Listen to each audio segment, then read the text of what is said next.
Terry, thank you so much for meeting with me to talk about our 20-year journey together and our partnership with the INS group. And I'm excited to just go down memory lane. Sure. And it all started with Housing for New Hope when you were the executive director. And I believe your marketing director took my grant writing course, so she connected me with you. And that's when our partnership began, when I began writing grants for your organization, and that led to strategic planning with your board and also working with your alumni. And also it's important to point out that you were one of our very first clients.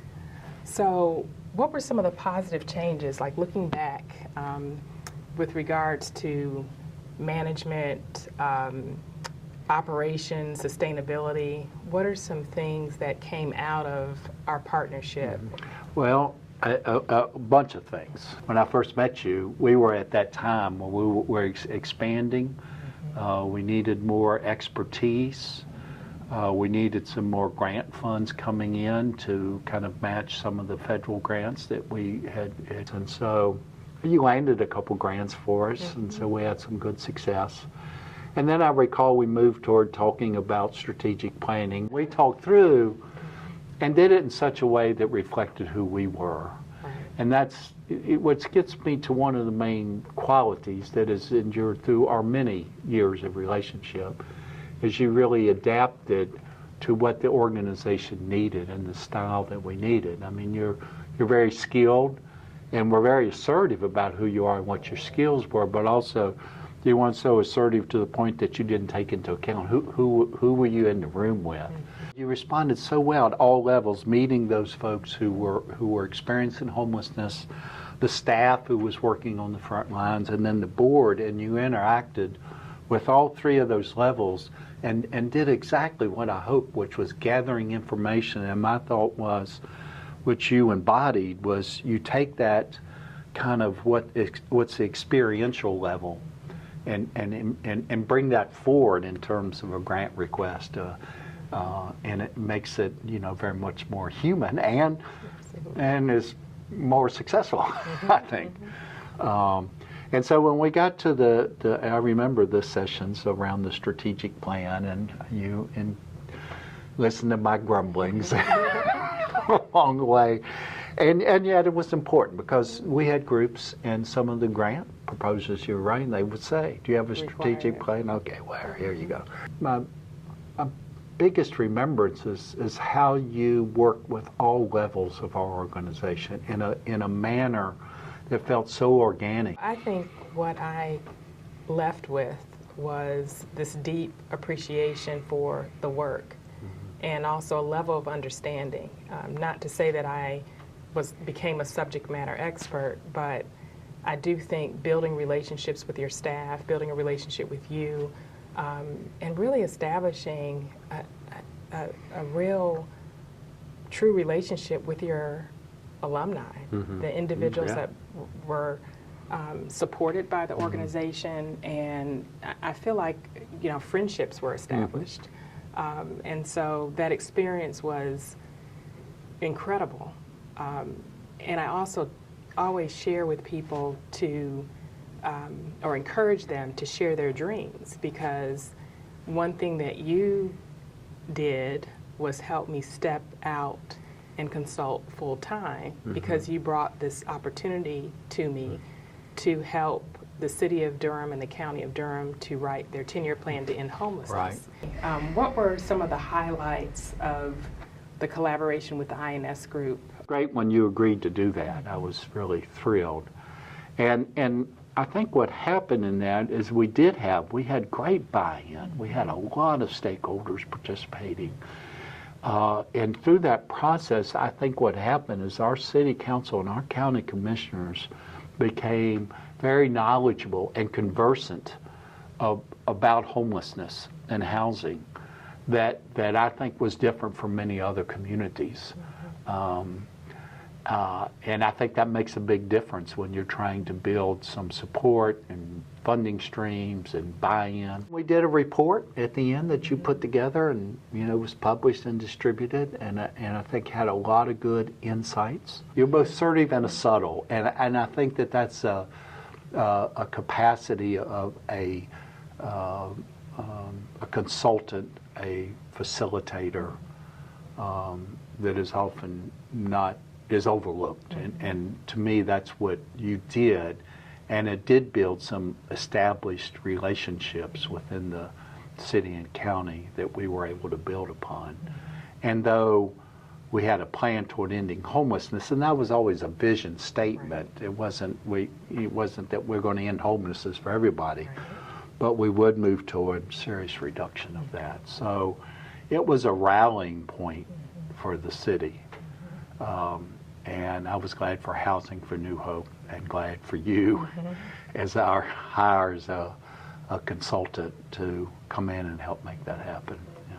I think what stood out the most for me throughout that process was the importance of engagement.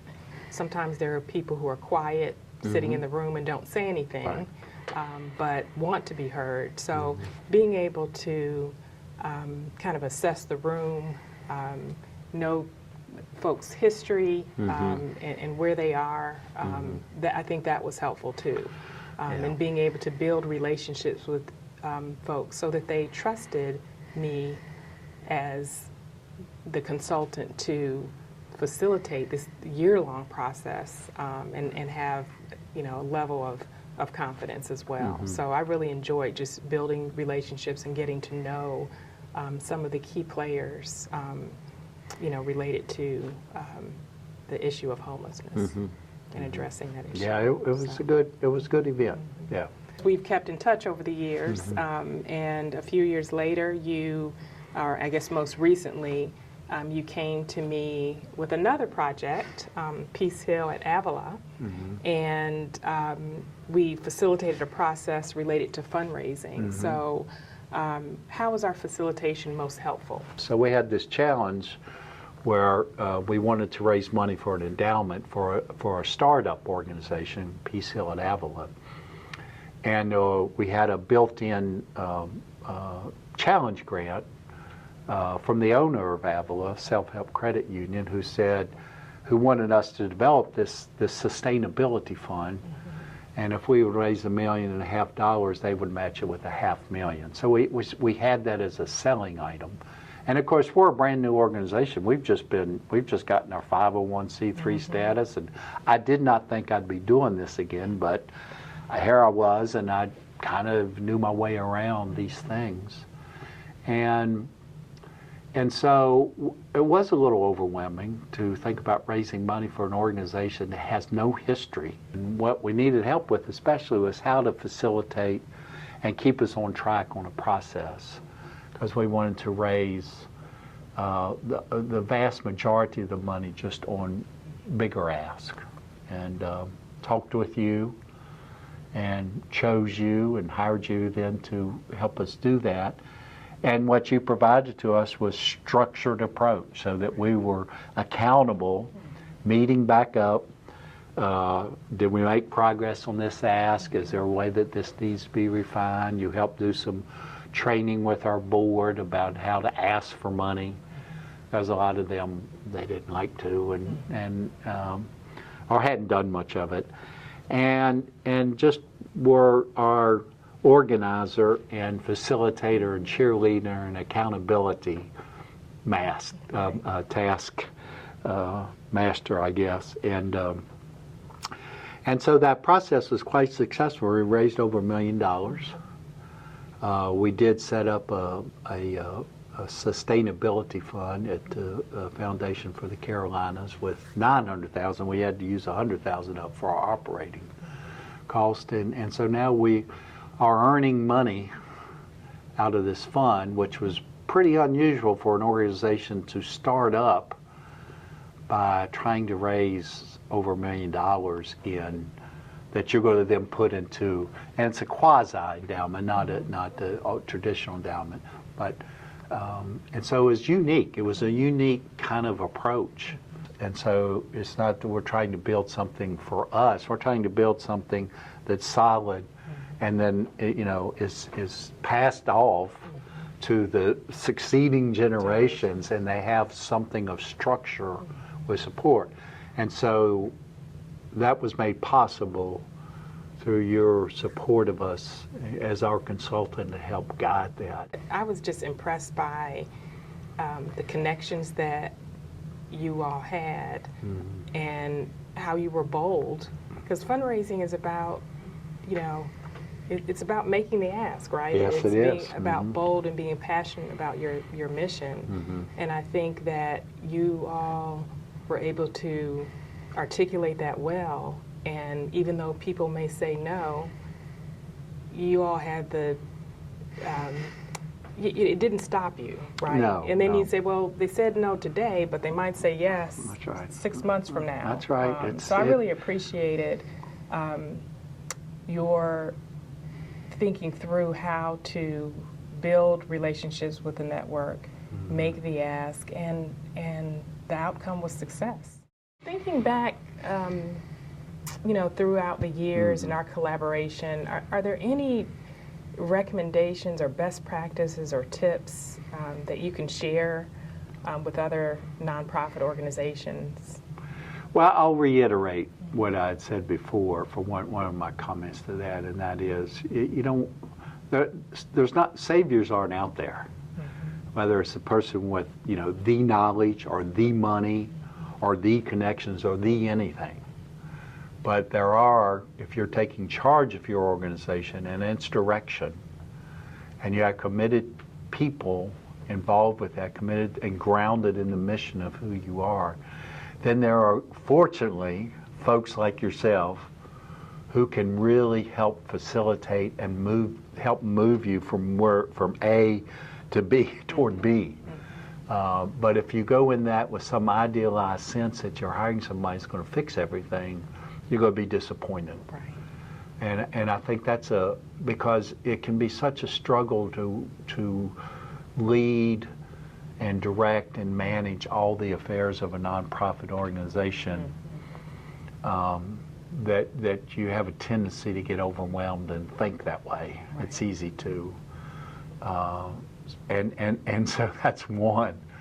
The second thing that I've learned is that when you start out, it goes on individual initiative. I mean, you've got to have someone moving this thing, but that mover is not what doesn't sustain it the whole time. There has to be lots of people coming in from the sides, and that you might be out front for me as a leader to start, but I'm moving back here as the process goes along and more working alongside, and that is so fulfilling to be a part of something. So the board at PCL of Avila, for example, I am, as we mentioned before, I am the president, and so I have a role to play, but I feel like I can drop back more and more into being a member of that because there's other people stepping up and I'm a part of something. So it's like understanding that balance, I think, especially as a leader of an organization, of that primacy of pushing ahead, acting, moving, and pausing. There's a rhythm to this. There's movement, pause, who's around, how other people responding to what your ask is or what you're trying to move forward. Move forward again, pause, who's around, And I think sometimes people forget that this process is one of breathing. It's like meditation. I mean, you're breathing in and you're exhaling, and there's a rhythm. And I think you want to give attention to that because there's times to expand and grow, and there's times to simply strengthen within. But I think those would be the two pieces, I would say. But I just want to thank you for your friendship, for just your support. The truth of the matter is, I don't think I would be where I am if I didn't have Housing for New Hope as a first client. And then just consistent partnership and friendship throughout the years has meant everything to me. So thank you for your time today. There you have it. There you have it. Well, I thank you for those compliments, and it really, I'm glad that we were able to, that our kind of courses aligned, that we could help each other move forward. Absolutely. So I really feel that. So thank you, Ruth.